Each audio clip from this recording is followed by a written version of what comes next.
Hey everyone, thanks for joining us on our Facebook connection with you, talking about the topic that we've been talking about the past half hour, hence the phones, right, Denise? Yeah, you know what, you joked about it, but it's almost kind of eerie. You were saying, we've been talking a lot to parents about warning you about cyber threats to your kids, and Brian was like, there's probably parents who are getting ready to go out for dinner with their family, and they're like, oh my God, did you just see that cyber safety thing? It could just really scare you about the threats that are out there. Honey, cancel the babysitter. Right. And even though we joke about it, it is really a serious issue that so many people are trying to figure out, especially those that are going, they didn't grow up with this. They didn't grow up with a cell phone in their pocket, so they're trying to figure it out. We're trying to help you walk you through it. And essentially what we would love you to do is ask some questions on Facebook. We're looking at the stream right now as you join us, and we will bring those questions right over to the experts, the detectives that are here and that joined us live on 8 News Now and are also joining us here. And as we continue, before we get to viewer questions, as we have Kevin weighing in here, again, go ahead and ask your question on our 8 News Now Facebook page. We'll bring it right to the detectives. Detectives, if we could follow up, if I could just kind of circle back to something we were talking about on air, and that is the conversations that you have to have, monitoring the social media, monitoring the phone. You said something to me a few weeks ago during an interview about how your child should not have technology upstairs. You should be making sure you're keeping it in a part of the home where you can know exactly what's going on, that they're not going in the bedroom and talking to people online that you don't know about. Expand on that, please. Yeah, it's one of those that if you let them take it up to the room and they're sleeping, it's one of those that you're going to cause a situation where it's going to wake them up, someone's going to contact them, or they're going to be on there doing stuff. So, you know, everybody needs a break from social media, so that would be a good time for it. Let them get a good night's sleep. You know, put it in your bedroom. Put it in your bedroom so you know it's there. I mean, we've even heard excuses, well, they need an alarm clock, so the cell phone's the alarm clock. Well, you know what, you can go down to CVS and buy a very cheap alarm clock. They're still and there. It works they just still sell great. them. Yeah. So it's one of those that by doing that little step, it actually can help with their mental health as well. Because a lot of the stuff that's going online with the bullying and everything else, it just becomes overwhelming for them sometimes. So that can give them a break from some of that stuff they see as well. For some of our viewers who are just joining us tonight here on Facebook, we're also joined by Detective Sean Taylor. Thanks for coming in on Friday night. We appreciate it. So we keep talking about you got to have these conversations with your kids. You got to talk to your kids. We talked about 5 different apps that are, like, I don't want to say they're troublesome, but you should keep an eye. So should parents physically have those same apps with the passwords, you think, on their phone so they can see what their kids are doing? Can they share the same account with that kind of stuff on a phone? They should, whether they have it on their phone or whether it's just on a child's phone, they should definitely, it should be, basically when we say start conversations, it should be before they get a device, before they get an application. And they should have the username and password for any application that their child has. That should be just part of the deal. And they should know what the expectations are if they fail to follow their parents' guidance with social media. So like if your kid wants Snapchat or something, you have to be able to have these are the 5 you know, apps that we were talking about earlier. These are the things, so you should have the same password, share that, and you say, make sure you outline, hey, I'm going to give you Snapchat, but this is what comes along with it. Here are some rules and regulations that come with that. Correct, and that's very important, especially when it comes to trust. If your child doesn't know what they can and can't do without a device, all of a sudden it'll appear like the parent has broken a deal when they take away an application or take away a device, and that's when that could possibly lead to your children doing things that you don't know about, like profiles you don't know about, applications you don't know about. Detective Taylor or Detective Fortunato, take this question if you will. What about the fact that there's no 45 or 50-year-old parent out there who's going to know as much about technology as their 12 or 15 or 17-year-old son or daughter? They grew up with this as a part of their life since they were toddlers, and now you are trying to catch up with it. There's apps where something appears and then disappears, and parents just don't know how it all works, at least not to the same level.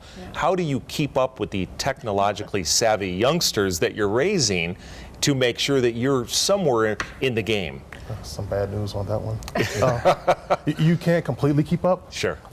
I could learn French and I can move to France and live there for 30 years, but I'll never know French like a French person. That's a good point. That's a good analogy. We're all first-generation internet parents, and we could ask our parents about potty training and other things, but when we ask them about this, there's no information. Right. So we're just figuring out as we go along as parents.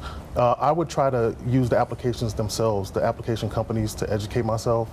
about certain applications. When a child asks for an application, there's resources out there that they can use, websites where there are young people that study applications and write articles on them, and they give their own age ratings.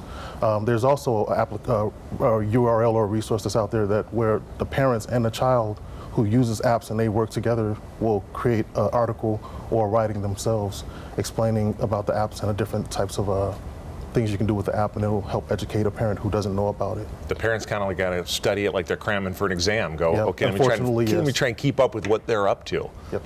And it's not just apps. I thought that people can message your kids through video games and stuff too, right? Correct. That is correct. Unfortunately, that is probably another popular platform that we're seeing. Yeah. Fortnite is another big one that where communication's happening like that.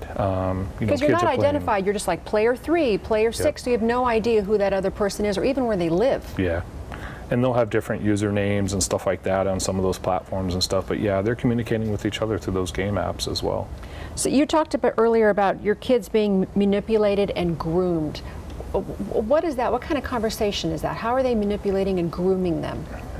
Believe it or not, a lot of times it's simple questions. Like I said earlier on the live broadcast, they ask simple things as like, age, sex, and location. Okay.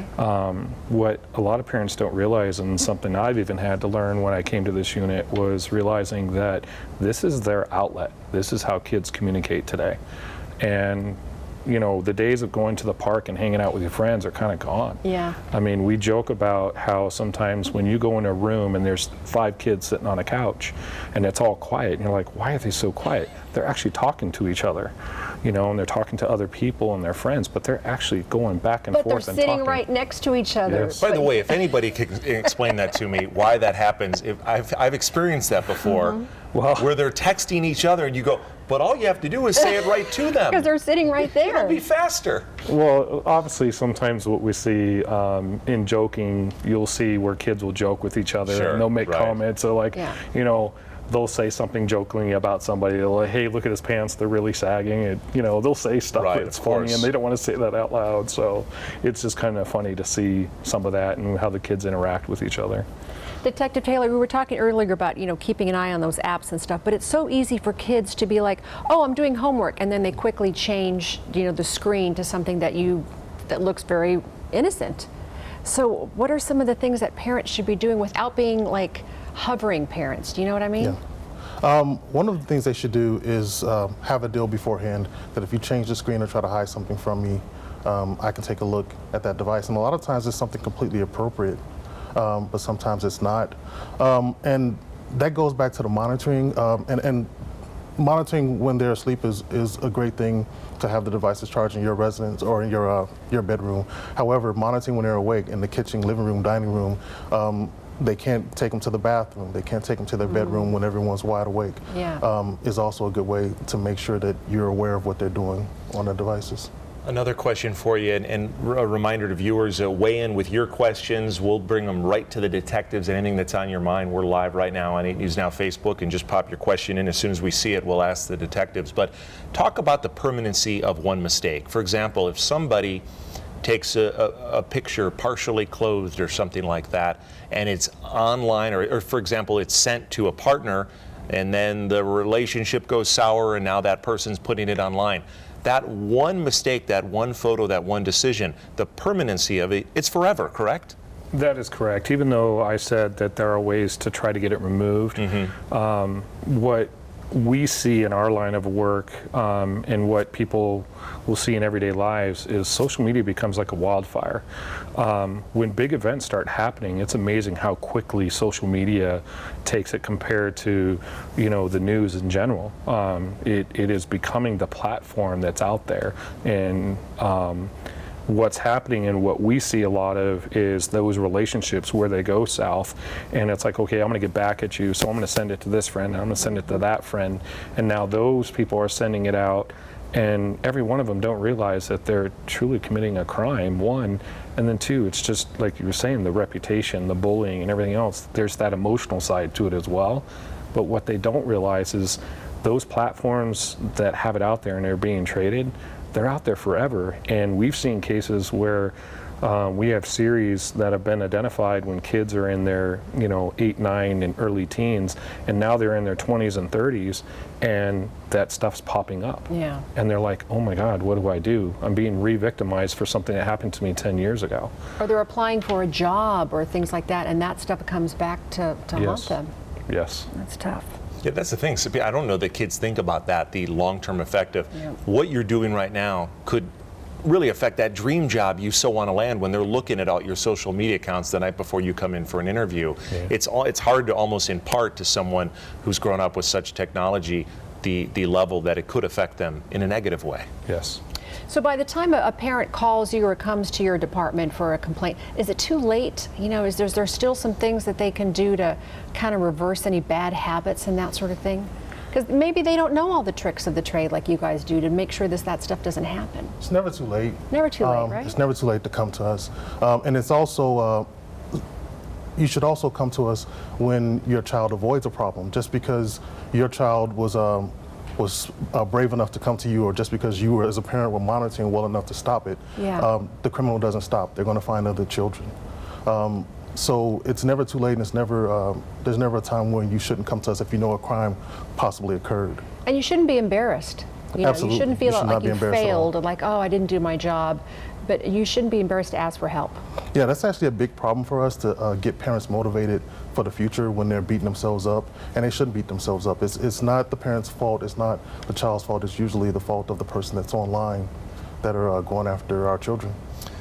Detectives, Kevin is asking, children should not have a phone until they are over 12 years old. He's stating that as his opinion of what age. Parents are responsible for their kiddos. We can all agree with that. Boundaries are a must. Now, Kevin mentions the age of 12. Do you have a recommendation for parents on when they should cave in and allow their son or daughter to get a cell phone? You're smiling because you... I was talking about this in commercial break. Yeah, it's kind of funny because I'll tell you what I will personally say, but I'll tell you what I say out in public when we're educating the public and doing public speaking. You as a parent have to make that decision based off of maturity, your relationship with your child, and it's in the child's environment that's going on and stuff. And it's not something you shouldn't take lightly. Me personally, you can ask my 2 grown boys now. They had flip phones. I was huge about flip phones. I did not want them having smartphones because I knew this stuff then. And I'm like, it's not you I'm worried about, it's the other party, the other people you're talking to that's going to manipulate you and trick you. And it's one of those that I personally didn't want them to have phones until they were about 14 or 15.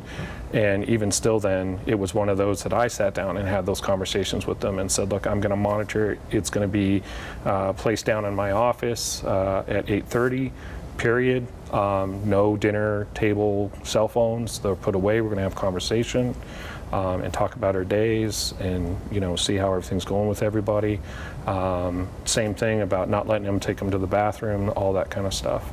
I have one kid that now has really shut down a lot of his social media. He doesn't really care to get on it all that much. And then I have another kid that really didn't do it and still doesn't care to really get into social media too much. Boy, oh boy, detective, it worked for you. Oh, yeah. Those are two sons of a police officer. Oh, yeah. I mean, what about you, Detective Taylor? Is there like an age that's kind of you think makes sense for a kid to have a phone? 13. Yeah. Is a great age, in my opinion. There's a great resource out there. It's called Wait Until 8th. And it's the word wait and the word until 8. And the number 8 and th.org. And it was created by a group of parents, and they create a situation where you can create a pact in your school with other parents. And as long as there's 10 parents, or not 10 parents, I'm sorry, but 10 children and the parents of those children, and they all agree to wait until the children are in 8th grade or 13 years old to use a cell phone. They start this plan and this process. There you go, Brian. Because you don't want to be the one kid in your class who doesn't have a phone. Everyone thinks you're not cool. If your kid doesn't have a phone, other kids, yes, they're going to have a phone because. Wait till 8th. Yes, That's a good we have idea. so many situations where a child ends up with a device anyway, and how did you get a device is what we end up asking, because it ends up being a victim. And it's because their friend has a phone and a tablet, so their friend gave them the phone or the tablet, whichever one they preferred. So that is a really good idea, and I have an idea too. What? As we start to wrap up here, I think the moms and dads that are watching that are sick of arguing with their kid about when to get the phone, you should just play them this clip and say, these are the experts, and this is what they say. 14 and 15 and 13 were the ages mentioned. So just go ahead and play them this clip from the experts that we've had in studio, Detective Taylor and Detective Fortunato. Thanks so much for what you do, because I know the stuff you look at every day in the office is really tough to watch and tough to talk about, but it's important to warn parents about the threats out there. So thanks very much. Definitely, thank you. Thank you. Yeah, we appreciate it. And thank you for joining us on Facebook Live. Bye, Facebook. And we'll see you. Have a great Friday night, and we'll be back for the news at 11 o'clock. See you then.